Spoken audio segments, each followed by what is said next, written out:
सर्वम शिवमयम शिवानंता शिवकृपानंता। 27 অক্টোবর 2025 মঙ্গলের সঞ্চার বৃশ্চিক রাশিতে, এই নিয়ে আমরা আলোচনা করেছি কিছু ছোট ছোট ভিডিওতে।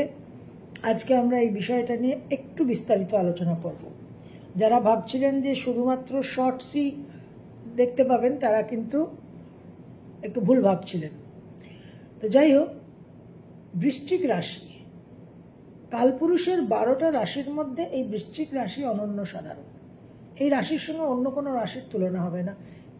দিস সাইন স্ট্যান্ডস অ্যাপার্ট, এবং বৃশ্চিক রাশির মঙ্গলও কিন্তু স্ট্যান্ডস অ্যাপার্ট। মেষের মঙ্গল আর বৃশ্চিকের মঙ্গলের মধ্যে প্রায় কোনো সাদৃশ্যই নেই, একেবারে আলাদা ভূমিকা। সেই মিস্টার ওই doctor jackal and mister hide নাকি একটা ছিল, দুটো ক্যারেক্টার, তো সেই রকম ডাবল ক্যারেক্টার। এবার এই বৃশ্চিকের মঙ্গল কিন্তু একটা অন্য মাত্রা নিয়ে বসে আছে, সেই মাত্রা নিয়ে আমরা আজকে আলোচনা করব। সমস্ত গ্রহ সম্ভাবনা নিয়ে আমাদের জীবনকে চালনা করে। এবার সব সম্ভাবনা যে সম্ভব হবে তার কিন্তু কোনো মানে নেই, যে কারণে একই দিনে একই সময়ে জন্ম একাধিক মানুষের কিন্তু জীবনের পথ চলা একরকম হয় না। কিন্তু মঙ্গল সেই গ্রহ, এবং বিশেষ করে বৃশ্চিকের মঙ্গল সেই গ্রহ যার মধ্যে সম্ভাবনাকে সম্ভব করার পূর্ণ ক্ষমতা আছে, এবং সেটা আমাদের ইতিহাস বলছে, রেকর্ড দেখাচ্ছে।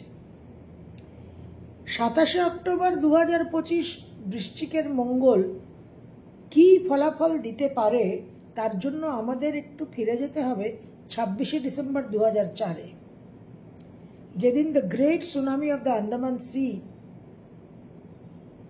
একটা বিশেষ ধ্বংসাত্মক কাণ্ড আমরা প্রত্যক্ষ করেছিলাম। জলতত্ত্বের অ্যাক্টিভেশন এখন নিশ্চিত আছে। মিনে শনি, বৃশ্চিকে মঙ্গল এবং কর্কটে বৃহস্পতি। তো এই অ্যাক্টিভেশনে শুধুমাত্র যে জলতত্ত্ব ট্রিগার্ড হচ্ছে তা কিন্তু নয়।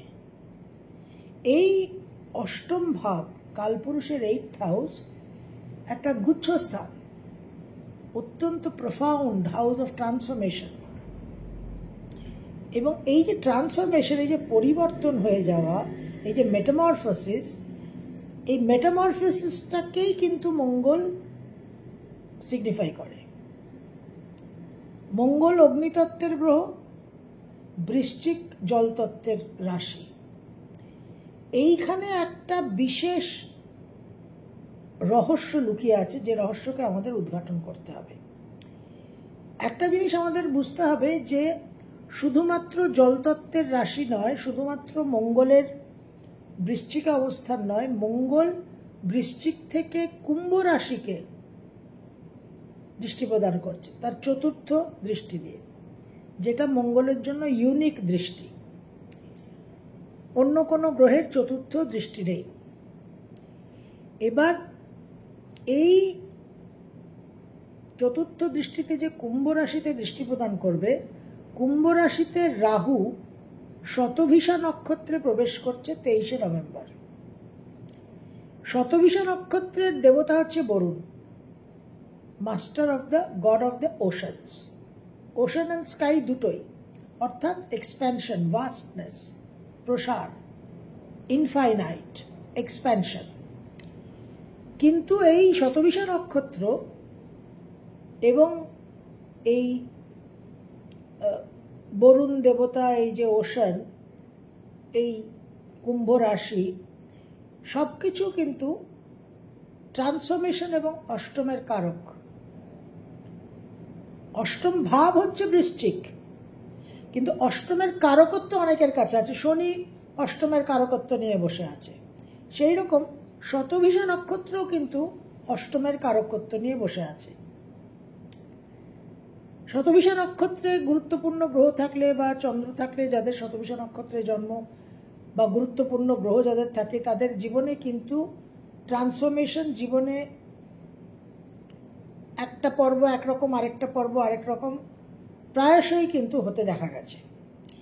তো এই মঙ্গল যে রাহুকে দৃষ্টি প্রদান করবে এবং বিশেষ করে শতবিষা নক্ষত্রে প্রবেশ করার পর, সেটাও কিন্তু বিশেষভাবে ট্রান্সফরমেশনের একটা ট্রিগার। কিন্তু যেটা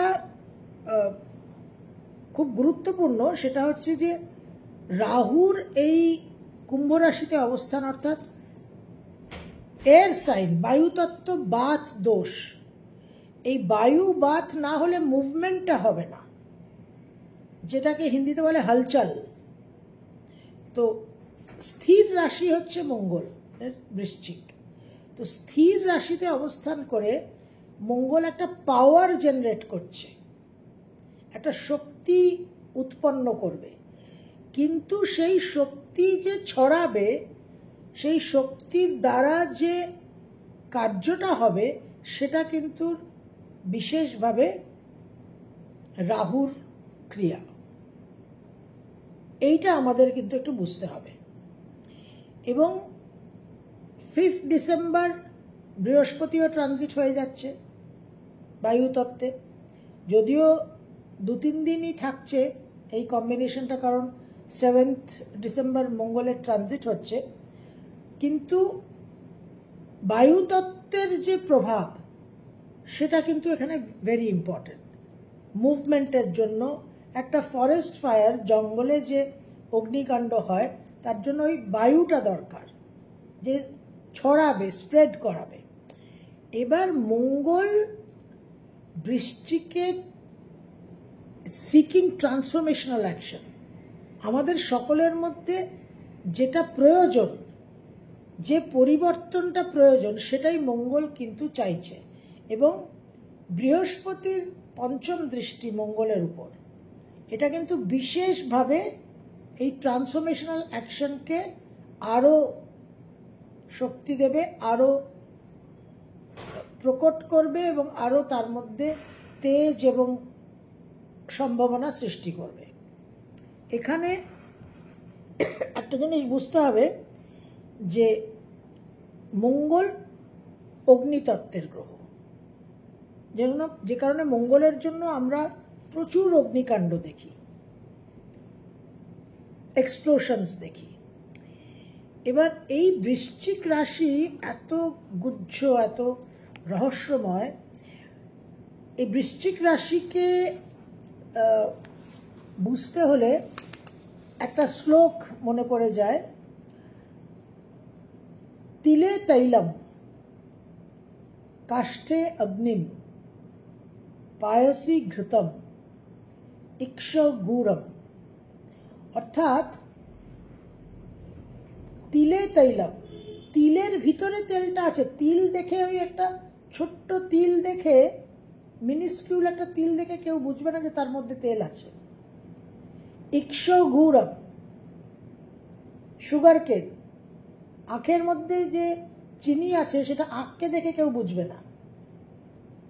কাষ্ঠে অগ্নিম, কাঠের ভিতরে যে ফায়ার পোটেনশিয়াল আছে সেটা কেউ বুঝবে না। পায়সি ঘৃতম, দুধের মধ্যে যে ঘি অবস্থান করে আছে সেটা কেউ বুঝবে না। একটা চার্নিংয়ের মাধ্যমে, একটা প্রসেসের মাধ্যমে এই অন্তর্নিহিত যে তত্ত্বটা সেটা বহিঃপ্রকাশ হয়। This is exactly what Mars in Scorpio does and will do.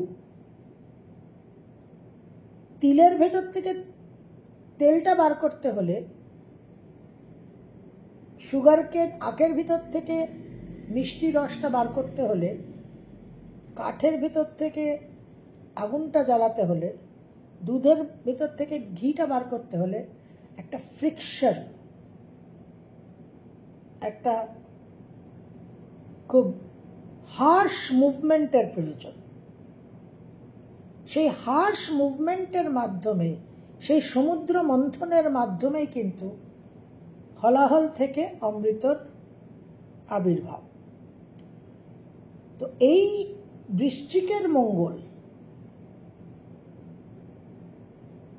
যে জলতত্ত্বে অবস্থানের যে বিষয়টা, তার মধ্যে আমাদের বুঝতে হবে যে মঙ্গলের যে অগ্নিতত্ত্ব সেইটা বিশেষভাবে বৃশ্চিকের জলতত্ত্বের মধ্যে শক্তি লাভ করবে।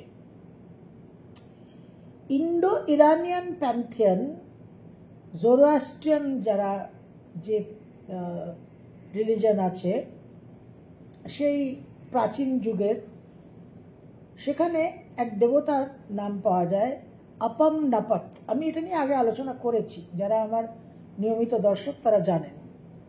আপম নাপাত, এই আপম নাপাত হচ্ছে জলের দেবতা, জলের দেবতা, এবং তাকে সৃষ্টিকর্তা বলা হচ্ছে, ক্রিয়েটার। এবং এই আপম নাপাতের উল্লেখ আমরা ঋগ্বেদেও পাই, এবং এই আপম নাপাতের সঙ্গে বরুণের কানেকশন পাওয়া যায়। আপম নাপাত কে না, জল থেকে উৎপন্ন অগ্নি দেবতা, fire deity born from water, এবং তিনি জলের মধ্যে লুকিয়ে আছেন। Fire deity born from water and hiding in water। এখানে বলা হচ্ছে যে জলের মধ্যে যে অগ্নিতত্ত্ব লুকিয়ে আছে, যেটা অত্যন্ত পাওয়ারফুল, যেটা আধুনিক যুগে আমরা ন্যাচারাল গ্যাস পেট্রোলিয়াম বলছি, আমরা ন্যাপথা বলছি, যে ন্যাচারালি অকারিং লিকুইড পেট্রোলিয়াম, যেটা জ্বালানি, যে জ্বালানি দিয়ে সমস্ত কিছু চালনা করা হয়। মঙ্গলও সেই জ্বালানি, মঙ্গলের মধ্যে সেই মঙ্গলের ফায়ারটা না থাকলে আর মঙ্গল কিন্তু প্রেরণা, মোটিভেশন, ইগো, অ্যারোগেন্স, অ্যাঙ্গার সবই ফায়ার। তো এই Apam Napat, fire deity hidden in the waters, এই হচ্ছে বৃশ্চিকের মঙ্গল। আমরা জানি যে আকাশে আমরা যে মেঘ দেখি, রেন বেয়ারিং ক্লাউডস, কালো ঘন মেঘ, সেই রেন বেয়ারিং ক্লাউডসের মধ্যে থেকেই কিন্তু লাইটনিং, বিদ্যুতের প্রকাশ। সেই জলের মধ্যে থেকেই কিন্তু, জলতত্ত্বের মধ্যে থেকেই কিন্তু অগ্নিতত্ত্বের প্রকাশ। সেই কারণে এই মঙ্গল কিন্তু হিডেন ফায়ার, নিজে তো ফায়ার এলিমেন্ট বটে, প্লাস যখন সে বৃশ্চিকে যাচ্ছে তখন জলতত্ত্বের মধ্যে যে অগ্নি, যে পেট্রোলিয়াম, যে ন্যাচারাল গ্যাস, যে ন্যাপথা, সেটাকে ইগনাইট করে দিচ্ছে, সেটাকে সে জাগ্রত করে দিচ্ছে। যে কোনো হোমযজ্ঞ যখন হয়, আমরা যদি একটু মন দিয়ে শুনি, হোমযজ্ঞ যখন সমাপ্ত হয়ে যাচ্ছে, লাস্ট ফেজ যখন, ভস্য ধারণের ঠিক প্রাক মুহূর্তে মন্ত্র উচ্চারণ হয়, অগ্নি ত্বম সমুদ্রম গচ্ছ, অগ্নি ত্বম সমুদ্রম গচ্ছ। অর্থাৎ যে অগ্নিকে আবাহন করা হয়েছিল, কারণ অগ্নির মাধ্যমেই দেবতার সঙ্গে সম্পর্ক সৃষ্টি হবে, সম্পর্ক স্থাপন হবে, সেই অগ্নিকে আবাহন করার পর, হোমযজ্ঞ করার পর, দেবতার সঙ্গে সম্পর্ক স্থাপন করার পর, হোমযজ্ঞ যখন সম্পন্ন হয়ে গেল, তখন অগ্নিকে, বাহনকে আবার ফিরিয়ে দেওয়া হচ্ছে। অগ্নির কাজ সম্পন্ন হয়েছে, তখন অগ্নিকে যে আবাহন করা হয়েছিল, অগ্নিকে যে আবার ফিরিয়ে দেওয়া হবে। অগ্নির যে গৃহ, অগ্নি যেখানে অবস্থান করেন, অগ্নির যে আলয়, সেখানে অগ্নিকে যে ফিরিয়ে দেওয়া হচ্ছে এই মন্ত্র বলে, অগ্নি ত্বম সমুদ্রম গচ্ছ। তো জল তত্ত্বের মধ্যে এই যে সমুদ্র, এই যে ওশান, এটা হচ্ছে বরুণ, শতভিষা নক্ষত্র অ্যাক্টিভেটেড হচ্ছে। এদিকে মঙ্গল ফায়ার এলিমেন্ট, বৃশ্চিকের এই ফায়ারি ওয়াটার, এই জন্য বৃশ্চিক জলতত্ত্ব এত ইম্পর্টেন্ট। 8th হাউস এই জন্য 8th হাউস। 4th হাউস কর্কট, 12th হাউস মীন। বৃশ্চিকের মতো কিন্তু ট্রান্সফরমেশনাল নয়, কারণ বৃশ্চিকের মধ্যে সেই ন্যাপথা, সেই পেট্রোলিয়াম, সেই ন্যাচারাল গ্যাস আছে, যেটা ইগনাইটেড হলে, যেটা জ্বলন্ত অবস্থায় চলে গেলে তার একটা শক্তি, তার একটা পাওয়ারই আলাদা। এই জন্য এই বৃশ্চিকের মঙ্গল যে ট্রান্সফরমেশনাল অ্যাকশনকে নির্দেশ করছে, ইন্ডিকেট করছে, যে ট্রান্সফরমেশনাল অ্যাকশনের উপর বৃহস্পতির পঞ্চম দৃষ্টি আছে, এটা কিন্তু বিশেষভাবে আমাদের ব্যক্তি জীবনে এবং সার্বিকভাবে গ্লোবালিও কিন্তু আমরা তার এফেক্ট পেতে চলেছি। এবং এটা খুব ফায়ারি, এবং বিদ্যুৎ লাইটনিংয়ের যে পাওয়ার, যে একটা সাডেন এফেক্ট, এইটা কিন্তু মঙ্গল বৃশ্চিকে বিশেষভাবে প্রদান করবে। এবং শতবিশা নক্ষত্রের সঙ্গে কানেক্টেড হয়ে অষ্টমের ট্রান্সফরমেশনাল এনার্জিটা সাংঘাতিকভাবে কিন্তু জাগ্রত হবে। যাদের মঙ্গলের দশা চলছে, যাদের মঙ্গল বৃষতে আছে, মিথুনে আছে, বৃশ্চিকে আছে, কুম্ভে আছে, অর্থাৎ যাদের মার্স রিটার্ন বা মার্স অপোজিশন বা মার্স অ্যাসপেক্ট, তারা বিশেষভাবে কিন্তু এই মঙ্গলের যে ট্রানজিট, এটাকে আপনারা অনুভব করবেন। আকস্মিকভাবে জীবনে অনেক ঘটনা ঘটতে চলেছে। গ্লোবালিও আমরা অনেক কিছু, বিশেষ কিছু রেজাল্টস, বিশেষ কিছু ঘটনা কিন্তু প্রত্যক্ষ করতে চলেছি। যাদের সাড়ে সাথী, যাদের ঢাইয়া, মেষ, সিংহ, ধনু, কুম্ভ, মীন, আপনাদের জন্য তো অবশ্যই এই ট্রান্সফরমেশনাল এনার্জি ভীষণ গুরুত্বপূর্ণ। তো এই মঙ্গলের পাওয়ারটা, পেট্রোলিয়াম, ন্যাপথা, ন্যাচারাল গ্যাস মানব সভ্যতাকে একটা ধাপ এগিয়ে নিয়ে গেছিল, একটা দেশকে একটা অন্যতম জায়গা প্রদান করেছিল। সৌদি আরেবিয়া একটা পাওয়ার, অন্যরকম পাওয়ার অ্যাড করেছিল। তো মঙ্গলের মধ্যে কিন্তু সেই পাওয়ারটা আছে। এবার পজিটিভলি সেই পাওয়ারটাকে যাতে আমরা জীবনে ব্যবহার করতে পারি, ট্রান্সফরমেশনাল চেঞ্জটা যাতে আমাদের জন্য পজিটিভ হয়, তার জন্য অবশ্যই ইগো, অ্যারোগেন্স, অ্যাঙ্গার ইস্যুসকে কন্ট্রোলে রাখতে হবে। ইন্ডিভিজুয়ালি কী ফলাফল হবে সেটা নিয়ে আমরা আলাদা অবশ্যই আলোচনা করব। তবে আশা করি আজকের ভিডিওতে আপনাদের বোঝাতে পেরেছি যে এই বৃশ্চিকের কতটা পাওয়ার, এবং যারা শর্টস ভিডিও দেখে দেখে একটু হতাশ হয়েছিলেন এবং একটু মনে দুশ্চিন্তার ভাব এসেছিল যাদের, আশা করি তারাও একটু স্বস্তি লাভ করেছেন, আশ্বস্ত হয়েছেন যে এই চ্যানেলের যে লং ভিডিওস সেগুলো হারিয়ে যায়নি বা সেগুলো বন্ধ হয়ে যায়নি। সর্বম শুভময়ম, শিবানন্তা, শিবকৃপানন্তা।